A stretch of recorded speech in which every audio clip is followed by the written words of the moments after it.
Қайырлы күн баршаңызға. Бүгін сіздермен манпар дайындайтын боламыз. Видеоны соңына дейін көріңіздер. Керек құрамның барлығын видеоның астына жазып боламын. Алдымен ыдысымызға майымызды қыздырып аламыз. Майымыз қызғаннан кейін етімізді салып қуыратын боламыз. Етіміз қуырылып болайын деген кезде үстіне пиязымызды салып қуыратын боламыз. Етіміз бен пиязымыз қуырылғаннан кейін үстіне бұрышымызды салып, тағы да 2-3 минут қуыратын боламыз.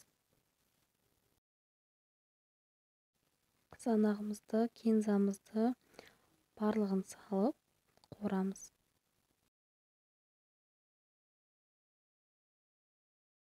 Бір ас қасық томатымызды салып, араластырып 1-2 минут қуыратын боламыз. Суымызды құйып қайнататын боламыз. Астын азайтып қоямыз отымыздың.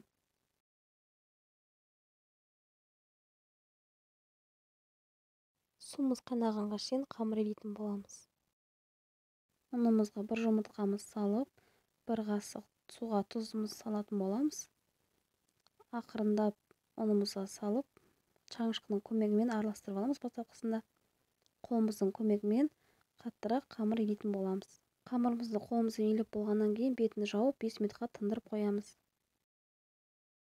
5 минуттан кейін тағы да қамырымыздың қолымызбен илеп, бетін жауып 5 минутқа тындыратын боламыз. Қамырымыз тынды, қамырымызды жаятын боламыз.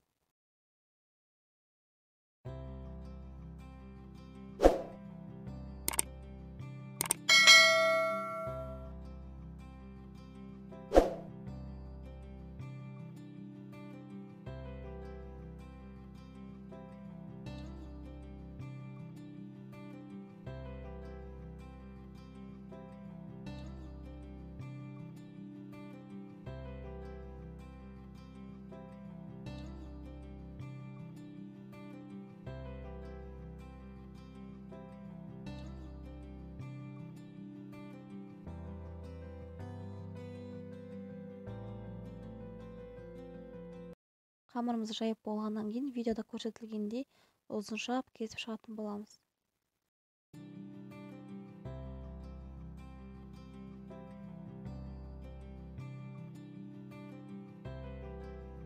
Қамырымыз өте қалың емес, жұқа емес, осылай болып шығу керек. Барлығын төртбұрыштап кесіп шығамыз.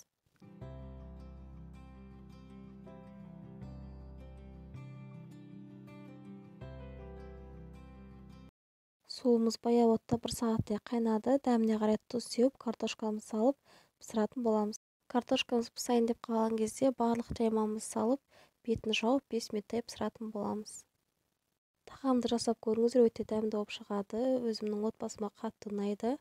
Видеоның соңына дейін көрген болсаңыздар, каналыма тіркелуді ұмытпаңыздар. Алдағы уақытта көптеген видеолар болады. Сіздермен болған Балжан. Астарыңыз дәмді болсын.